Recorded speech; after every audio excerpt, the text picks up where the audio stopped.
The market buzzed with life in the heart of Accra, but the rhythm was uneasy. Murmurs floated above the scent of roasted plantain and diesel fumes. Whispers about a certain resurfaced video.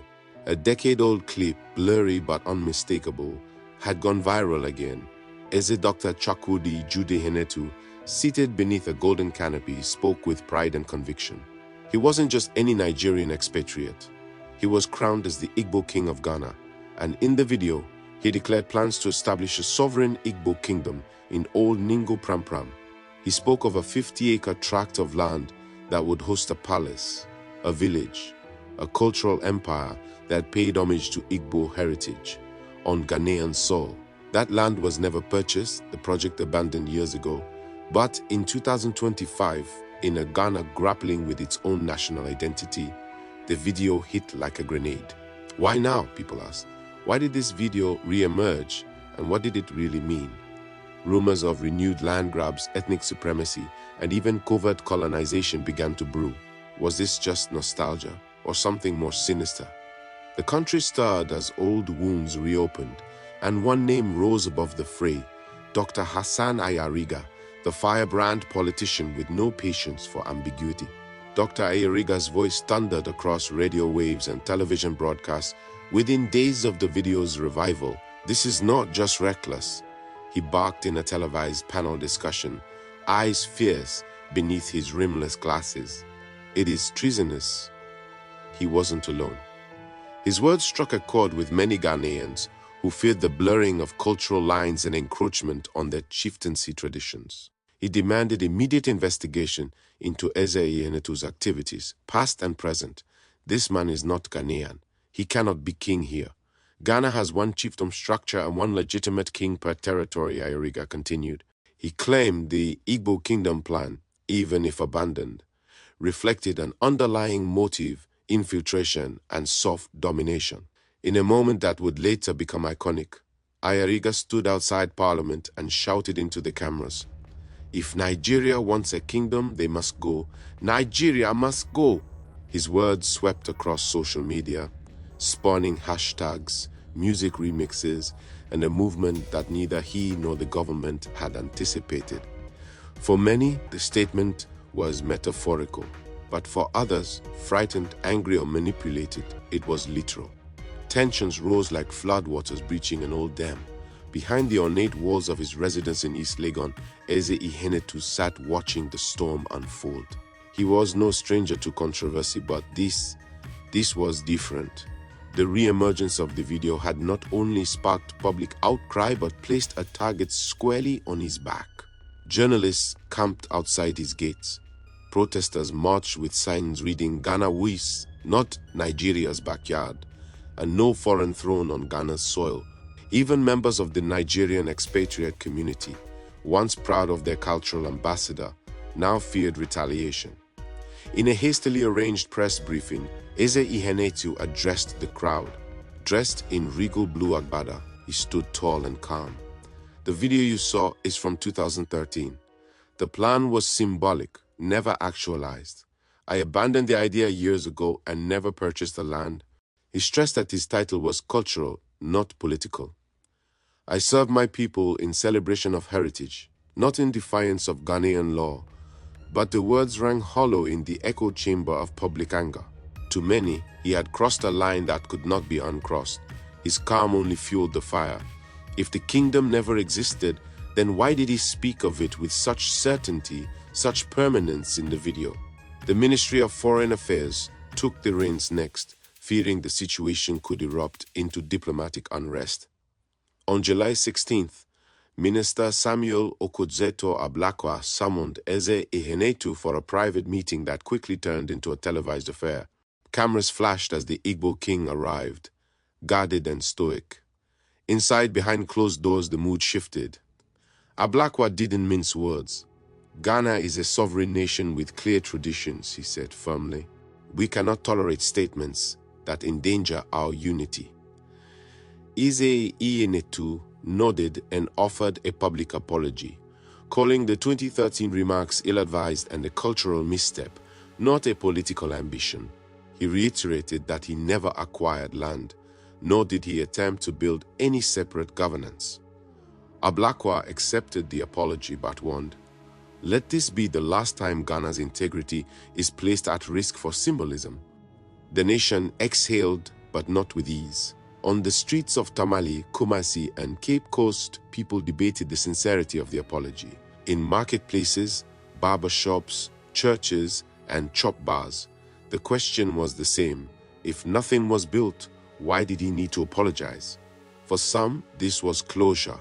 For others, the beginning of something far more dangerous, an invisible war of loyalty and sovereignty. As the media frenzy reached a fever pitch, Ayariga refused to back down. Instead of dialing down the rhetoric, he doubled it. In a blistering address outside Independence Square, he accused Eze Ihenetu of far more than symbolic overreach.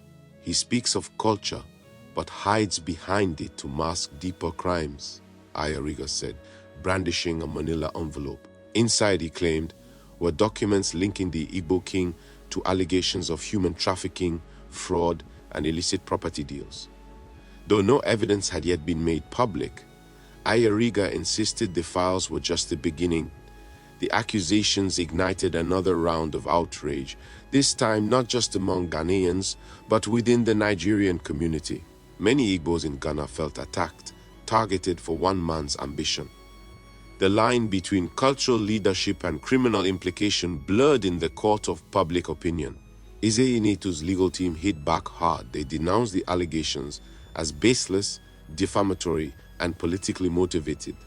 Within days, a letter from their chambers leaked online, revealing plans to sue Ayariga for character assassination. The message was clear: they would not go quietly. Inside the National House of Chiefs, the matter sparked a deeper philosophical war. Traditional leaders debated whether a foreign-born person, even ceremonially, could hold any form of chieftaincy recognition in Ghana. Some elders argued that culture transcends borders. We welcome all people, but not at the cost of our own authority, one chief remarked. Another countered, what of our brothers in Togo and Burkina Faso who hold Ghanaian titles? Are they to be stripped too? The debate revealed old fractures between nationalist pride and Pan-African openness. Meanwhile, Eze Ihenetu's influence among his Igbo constituents remained largely intact. To them, he was a symbol of unity, a beacon in a diaspora often overlooked. They saw the backlash not just as an attack on a man, but on their right to cultural expression. Rallies formed in pockets of Accra and Kumasi, peaceful but firm. Signs read, "We are not intruders in Igbo blood, African heart." A cultural celebration that had once been dismissed as pageantry had turned into a battleground for identity. The tensions spilled beyond political offices and traditional councils. At Makola Market, vendors whispered about an upcoming protest scheduled at Black Star Square. Leaflets had begun to circulate, calling for a national day of action. Nigeria must go, defend our soil. Ayariga's words had birthed a movement he could barely control. At the same time, a counter-movement emerged online, Kwerwani, championed by Ghanaian youth who believed the outrage had gone too far. They pointed to Ghana's long-standing peace with its Nigerian neighbors, reminding everyone of intermarriages, business partnerships, and shared culture. The narrative, however, was no longer so simple. There were whispers of politicians stoking flames for votes, of shadow financiers manipulating both sides. In dark corners of Telegram groups and WhatsApp broadcasts, conspiracy theories abounded, that the resurfaced video was planted, that it was a distraction from bigger government failures. But no matter the origin, the fear was real. Shops began removing Nigerian flags, and several Igbo-owned businesses reported vandalism. Overnight, the streets of Accra felt different. Familiar faces now viewed with suspicion. A divide had been dug, deeper than any statement or apology could fix. One morning, Eze Ihenetu's residence was sprayed with graffiti.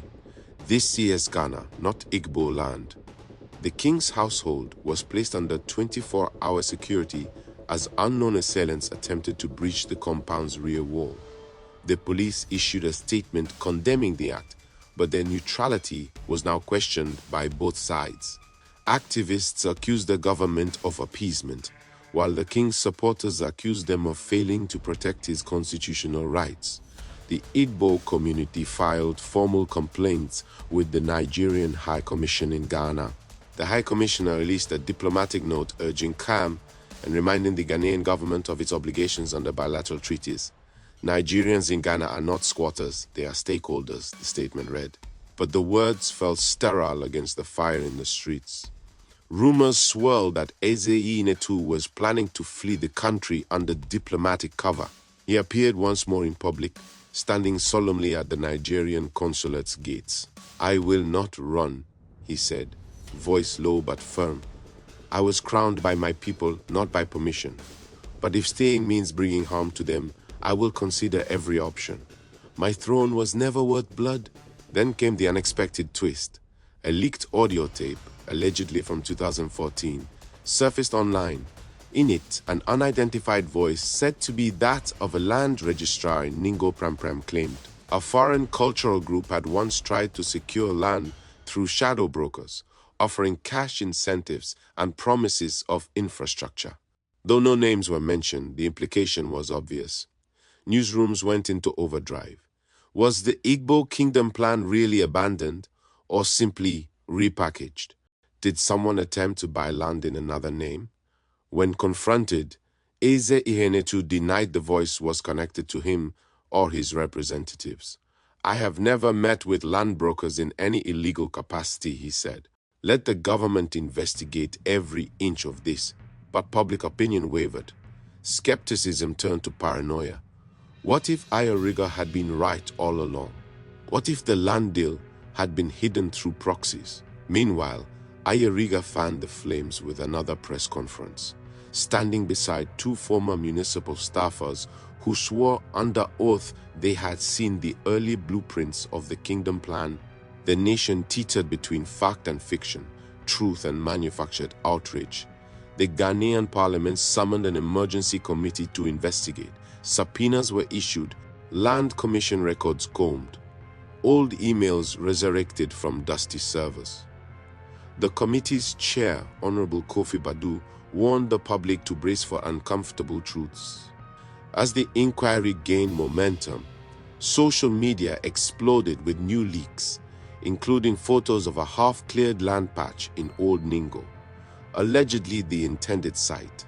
Satellite images from 2013 were compared with current maps. Something had indeed begun there, though what remained a mystery. When journalists arrived at the site, they found only overgrown grass and a rusted signpost half buried in soil. It read simply, "Coming soon, Unity Village," a name that had never appeared in public records. Who put the sign there? No one knew. The deeper the committee dug, the more inconsistencies appeared.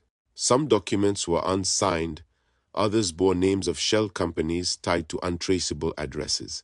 But no paper trail directly implicated Eze Iheanacho, at least not yet. Still, the court of public opinion had grown restless. "If he didn't do it, why all the secrecy?" asked one radio host. "And if he did, what else is he hiding?" The climax neared when a surprise witness stepped forward, a former aide to Eze Iheanacho. His identity was protected, but his testimony leaked within hours. In a sealed statement, he claimed the Igbo king had indeed sought to create a cultural settlement, not a political one, but with the knowledge that it would provoke attention. He wanted to test the boundaries of what Ghana would tolerate, the aide said. He believed culture was a shield, one that would allow him to rule in plain sight. The statement was explosive. Overnight posters reading "Stop the Hidden Kingdom" flooded the streets. Parliament was besieged with petitions calling for Eze Iheanacho's deportation. Meanwhile, prominent Nigerians in Ghana held a solidarity vigil, lighting candles and wearing white. "We are not the enemy," their leader, Barrister Ifeoma Nwokoye, declared. "We build Ghana with you. We pay taxes. We raise children. We do not plant thrones." Her speech went viral, calming some nerves. But others insisted, if the line had been crossed once, it could be crossed again. Intent is everything, Ayariga reminded in yet another broadcast. And intentions leave footprints, even if erased. That Ayariga statement spawned protests by a segment of the Ghanaian populace who, emboldened by his words, poured into the streets with placards and branded T-shirts that read, boldly, "Nigeria must go." Their chants echoed through Accra, Cape Coast, and even as far as Tamale. Some wore red bands around their foreheads, fists raised in what they claimed was a stand for sovereignty. Videos surfaced of youth marching with effigies of Eze Ihenitu, burning them in symbolic rejection. In Ningo Prampram, where the initial land controversy had allegedly taken place, a group surrounded a Nigerian-owned mini-mart, demanding its closure. "This is Ghanaian soil," a protester screamed into the camera. "We will not be colonized again, not by words, not by wealth, not by thrones." The protest gained traction, but it was quickly met with a counterforce that shook the narrative. Ghanaian women, many of them married to Nigerian men, took to the streets in defiance. Dressed in white lace and headscarves, they stood outside Parliament and held signs that read, "Leave our husbands alone." Some cradled babies in their arms while others raised pictures of their families. One woman, Mame Efua, speaking through tears, told reporters, "My husband has been here for 20 years. He pays tax. He built our home. Now you say he should go?" Another screamed from the megaphone, "You cannot accuse someone without proof. We have built families, investments, and homes with our husbands, and now you want them to go? This is injustice in its highest order." Their cries were raw, emotional, and deeply human. The image of a woman defending her Nigerian partner began trending, stirring empathy from the silent middle ground that had previously been afraid to speak up. Ayariga, true to form, didn't back down. Confronted with the women's protests, he gave a dismissive reply during a radio interview. "If you like, you can follow them to Nigeria and live there," he sneered. His words sparked fury. Clips of his comment went viral with Ghanaians and Nigerians alike condemning the callousness. Social commentators questioned his sensitivity, reminding the public that such rhetoric could unravel the peace Ghana had maintained for decades. Ayariga's political allies began distancing themselves, subtly suggesting that his tone had become too extreme. Some party members even deleted previous posts in support. While his base still applauded his boldness, the winds were shifting, and they were no longer entirely in his favor. Voices from academia and civil society rose in criticism. A political science professor from the University of Ghana went live on national TV and declared, "Ayariga has poisoned the minds of the youth. He's manipulating them for his selfish political agenda, masquerading as nationalism." Student unions across Legon, NUST, and UCC issued joint statements condemning the generalizations against Nigerians. "We will not allow tribalism to undo Pan-African progress," their letter read. Ghanaians who had studied in Nigeria came forward, recounting how they were treated with respect and brotherhood there. Many reminded the public that Ghanaian music, cinema, and tech had all been positively influenced by Nigerian innovation. Should we now reject their contributions because of one man's ambition? They asked. Nigerians in Ghana began sharing their stories, flooding the internet with hashtags like #WeBuildTogether and #Ghanajohnity. Some were business owners who employed dozens of Ghanaians. Others were doctors, professors, software engineers, and church leaders. A young entrepreneur named Chuka posted, "I came here with 200 cedis and built an agro business that now employs 40 Ghanaians. I married a Ghanaian woman. Our child is both. Where should I go?" His video was viewed over 1 million times in 2 days. Comment sections were flooded with support. "You are one of us," a Ghanaian man replied. "Don't let Ayariga speak for all of us." A group of elders, including traditional chiefs and community leaders, released a joint communique cautioning against inflammatory rhetoric. "We must not allow political opportunism to divide what decades of peace has built," it read. The document acknowledged that while sovereignty is sacred, so is humanity. It called for dialogue, not deportation. It acknowledged bad actors existed, but insisted on due process over mob justice. Ghana has law enforcement for a reason. Let those who break the law be punished, but let those who build be protected. On the streets of Kumasi, Takoradi, and Accra, murals began to appear. Images of Ghanaian and Nigerian flags wrapped around clasped hands. A youth group known as United Sons of the Soil organized a peace concert, drawing thousands. Artists, poets, and musicians from both countries performed. The loudest applause of the night came when a blind poet named Amina recited, "We have loved across borders, built across cultures, and suffered under the same sun. Don't let flags turn friends into fugitives." Her words haunted the crowd in the best way possible. But even amid this growing unity, a small fringe of the Nigeria Must Go movement became radicalized. Online hate groups began circulating blacklists of Nigerian-owned businesses. A pastor in Kofori Dua stirred controversy by preaching that Ghana was under siege by foreign spirits and Ayariga was God's chosen defender. The National Security Office stepped in and began quietly monitoring extremist cells. At the same time, whispers grew that Ayariga had received anonymous funding to escalate tensions for political gain. A journalist investigating the funding trail was later attacked in what was described as a robbery, but nothing was taken. Speculation mounted. An internal memo from the Ghana Bar Association leaked, revealing that several lawyers were drafting charges against Ayariga for incitement. Human rights organizations joined in, citing rising harassment cases against foreign nationals as directly linked to his rhetoric. Youths who had marched under Ayariga's banner began to question the movement. One confessed in a documentary he promised jobs and justice, but all he got was division. His words resonated across social platforms, garnering support and backlash alike. In one final rally at Independence Square, Ayariga attempted to regain control. He wore a Ghana embroidered kaftan and spoke with thunder. "I did it for Ghana," he said, "not for hatred, but for protection." But the crowd was smaller this time, scattered.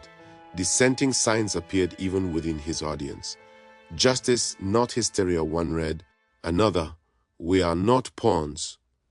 The speech ended with a whimper, not a roar.